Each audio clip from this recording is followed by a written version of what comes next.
आप 10 साल से क्या आप ताली बजा रहे थे क्या? आप 10 साल से क्या आप ताली बजा रहे थे क्या? भैया 10 साल से आप ताली बजा रहे थे क्या? 10 साल से आप सरकार में थे, क्यों नहीं मंडल कमीशन को आपने लागू कर दिया?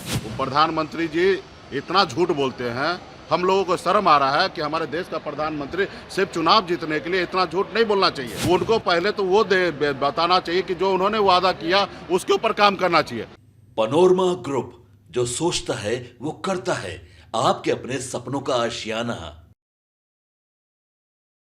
सियासत में भी मर्यादाओं का अपना एक अलग महत्व है, लेकिन कभी कभी मर्यादाएं टूट जाती हैं। ऐसी टूटती हैं कि उसे जोड़ना बड़ा मुश्किल हो जाता है। हालांकि सियासत में ये कहा जाता है कि कभी भी कोई भी शब्द खराब या अच्छा नहीं होता, और न कभी कोई संबंध अच्छे और बुरे होते हैं, अपना और पराया होता है।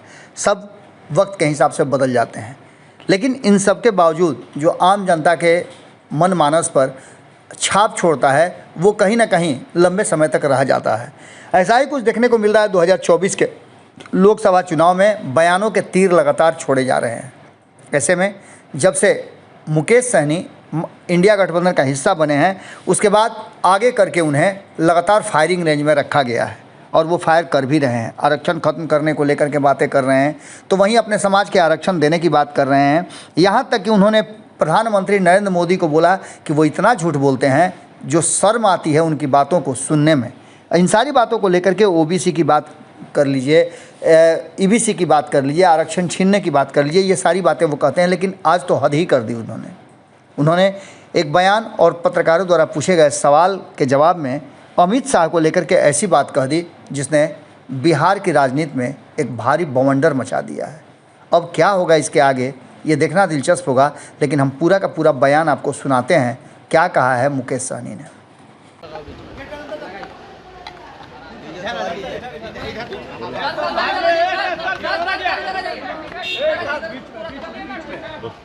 सवाल कीजिए।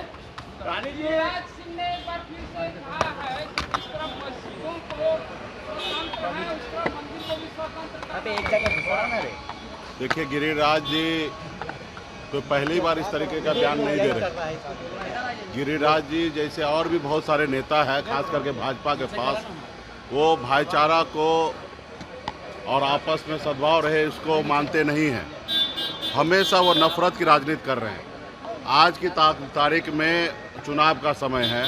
चुनाव में जनता का बात रखे और अलूल जुलूल बयान देने के लिए तो 365 दिन बाकी है। वो 365 दिन स्वतंत्र है। जो जिसको गाली देना, जो जितना बोलना है, अनाप शनाप भाई को भाई से लड़ाना, हिंदू मुसलमान, मंदिर मस्जिद जो करना वो करे।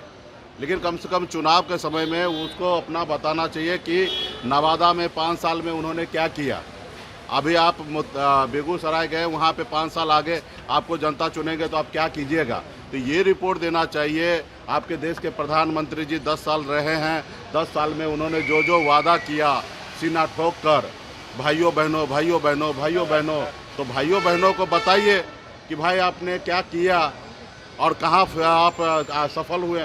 तो ये सारे बात नहीं कर रहे। आज हमारे देश का युवा रोड पे बेरोजगार होकर घूम रहा है, किसान परेशान हो रहा है, आत्महत्या कर रहा है, पक्का मकान नहीं है, लोग परेशान है।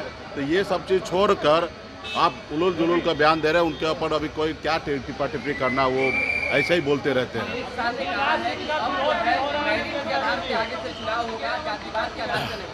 निश्चित तौर पे उन्होंने जो कहा है वही तो हम लोग लड़ाई लड़ रहे हैं कि वो आरक्षण खत्म करना चाह रहा है। वो नहीं चाहता है कि आरक्षण मिले लोगों को, गरीब पिछड़ा को, जो बहुत पीछे रह गया उसको आरक्षण मिले। वो इसलिए वो हमेशा चाह रहा कि मेरिट पे चीज़ें हो। तो यही तो हम लोग जो कह रहे हैं, अभी वो घुमा के कह रहे हैं। लेकिन इंडप दे जाके उनका इच्छा क्या है? आरक्षण समाप्त करना। अगर मेरिट की बात कर रहे हैं तो सीधा खुल के कहिए ना कि संविधान को ख़त्म कीजिए और जो जितना है और मेरिट पे आरक्षण हम देंगे।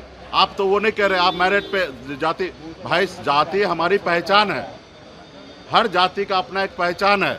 सब अपने जाति में ही रहता है, अपने जाति के परिवार के साथ रहता है, अपने बच्चे बेटी या बेटा को शादी उसी जाति से करते हैं। जाति हमारी पहचान है। और रहा कि मेरिट की बात है तो आप खुल के आइए मैदान में, आप भैया कहिए मेरिट पे, उस पर चर्चा कीजिए। आप आरक्षण खत्म करना चाहते हैं, ये मुझे पता है। इससे पहले भी मोहन भागवत जी बयान दिए थे और आज कल आपने झंझारपुर में भी आपने इस तरीके का बयान दिया कि मेरिट पे हम करेंगे। तो यही तो हम लोग कह रहे हैं कि फिर हमारे बाबा साहब भीमराव अंबेडकर ने जो कहा कि बहुत सारे लोग पीछे जो रह गए हैं उनको आगे लाने के लिए आरक्षण की व्यवस्था करना है, तो उसको आप खत्म करना चाहते हैं। खुल के आप आके बताइए कि हम खत्म करना चाहते हैं। सरिया कानून लागू करने की बात कर रहे हैं, कह रहे हैं कि इंडिया अलायंस प्रदेश में सरकार बनी अमित शाह, तो सरिया कानून लागू कर देखिए, हमारी सरकार बनेगा, हमको पता है कि हमको क्या करना चाहिए। वो हमारे मुंह में न डाले, उनको क्या करना चाहिए वो अपनी बात करे। हमको क्या करना चाहिए, हमारा देश कैसे आगे बढ़ेगा, देश कैसे भाईचारा के साथ रहेगा, हम वो काम करेंगे। उनके कहने से थोड़े काम करेंगे। हम उनको जो कह रहे हैं कि 20 करोड़ युवा को नौकरी देने के लिए, वो दे तो नहीं रहे। तो हमको हमारी सरकार बनने के बाद हमको क्या करना चाहिए और देश को जोड़ के रखने के लिए जो उचित होगा वो सब काम हम करेंगे। उनके कहने से कोई काम नहीं करेंगे। कर्नाटक में ओबीसी का आरक्षण छीन करके कांग्रेस ने कर्नाटक में ओबीसी का आरक्षण छीन कर मुसलमानों को दे दिया। प्रधानमंत्री ने कहा कि आप लोग भी वही कर रहे हैं। वो गलत बयान दे रहे हैं, वो ऐसा कुछ नहीं है। वो प्रधानमंत्री जी इतना झूठ बोलते हैं, हम लोगों को शर्म आ रहा है कि हमारे देश का प्रधानमंत्री सिर्फ चुनाव जीतने के लिए इतना झूठ नहीं बोलना चाहिए। उनको पहले तो वो बताना चाहिए कि जो उन्होंने वादा किया उसके ऊपर काम करना चाहिए। राज्य सरकार जिनके पास जो अभी उनके पास देश का प्रधानमंत्री है, उनको लग रहा है गलत है तो बदल देना चाहिए। कल उन्होंने झंझारपुर में कहा मंडल कमीशन को रोक के रखने वाला। भैया 10 साल से आप ताली बजा रहे थे क्या? 10 साल से आप सरकार में थे, क्यों नहीं मंडल कमीशन को आपने लागू कर दिया? काका काल का रिपोर्ट क्यों नहीं लागू कर दिया? आप 10 साल से क्या हिजरा बन के ताली बजा रहे थे क्या? तो ये सारे चीज़ें झूठ बोल रहे हैं, ये लोग गलत तरीके से बयानबाजी कर रहे हैं और बेवजह से जो उनको कहना चाहिए वो नहीं कर रहे हैं। धन्यवाद। पनोरमा ग्रुप, जो सोचता है वो करता है। अगर ये वीडियो पसंद आई और वह बिहार के राजनीति और बिहारियत से सरोकार रखेनी तो सब्सक्राइब बटन दबा के चैनल के सब्सक्राइब कर ली। ओजे एगो घंटी बा, ओकरा बटन दबा देला से कुल सटीक और मारक खबर रुआ मुफ्त में मिल जाई।